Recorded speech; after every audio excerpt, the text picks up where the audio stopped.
समय काटने के लिए अमित मूसी महारानी की छतरी पर चला आया था। अचानक उसकी नज़र अपनी पत्नी सोनिया पर पड़ी, जिसके साथ 2 साल से उसका तलाक का मुकदमा चल रहा था।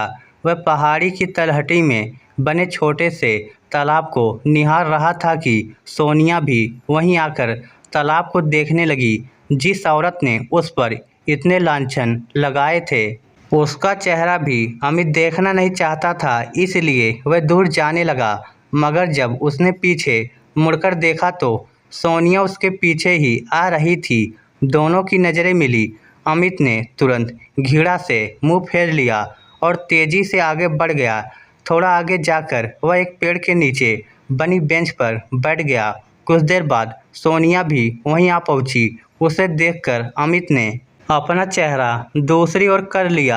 सोनिया चुपचाप उसके पास बेंच पर बैठ गई। दोनों के बीच एक अजीब सी शांति थी। 2 साल बाद दोनों इतने करीब बैठे थे। 3 साल उनकी शादी चली थी। ये नहीं कि वे हमेशा लड़ते ही रहे हों। कुछ खुशनुमा पल भी गुजरे थे, कुछ यादें भी संजोई गई थी। चुप्पी तोड़ते हुए सोनिया धीरे से बोली, कैसे हो? अमित ने सुना मगर कोई जवाब नहीं दिया।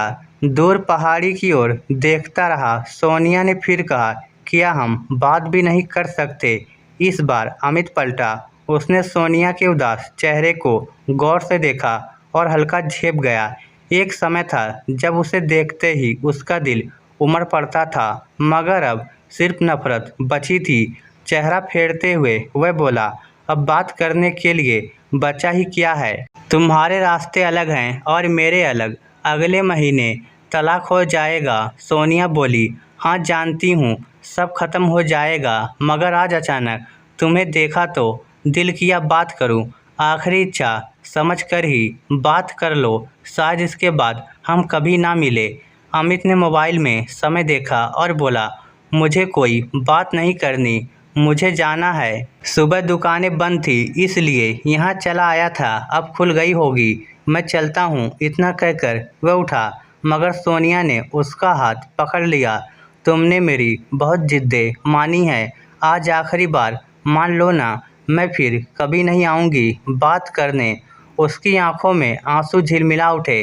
अमित ने झटक कर हाथ छुड़ा लिया और बोला, तब तुम मेरी पत्नी थी, आज कुछ भी नहीं हो। किस हक से बोल रही हो? सोनिया ने अपनी चूड़ियों और माथे की बिंदी की ओर इशारा करते हुए कहा, अभी तक तुम मेरे पति हो, इन्हें पहनना मैंने नहीं छोड़ा।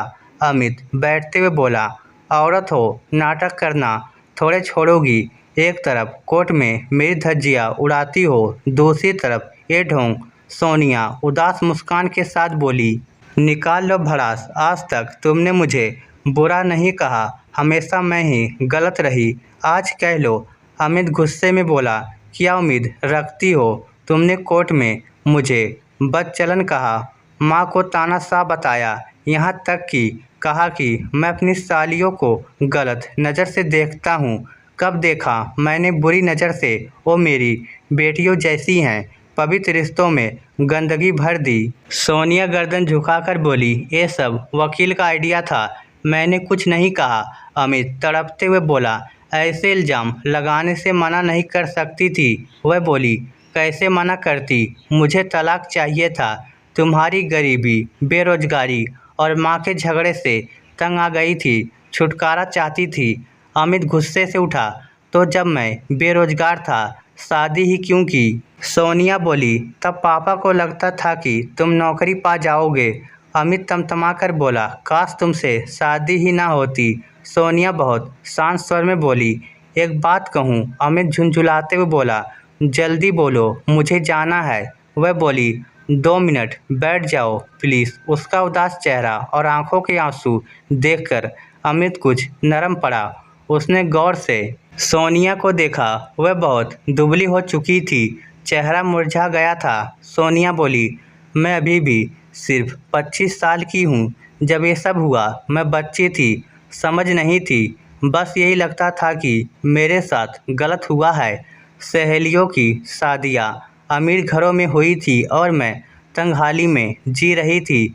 तुम्हारी माँ का व्यवहार भी मुझे चुभता था, ऊपर से तुम्हें छोटे काम करने में शर्म आती थी। घर में इतनी तंगी की मिर्च रोटी पर गुजारा करना पड़ता था।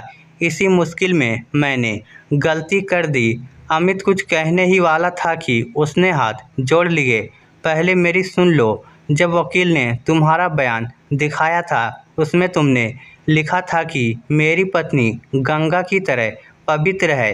ये पढ़कर मैं फूट फूट कर रोई थी। मैंने वकील से कहा कि इल्ज़ाम हटा दो, मगर पापा और वकील ने मना कर दिया। तब से दिल पर बोझ है।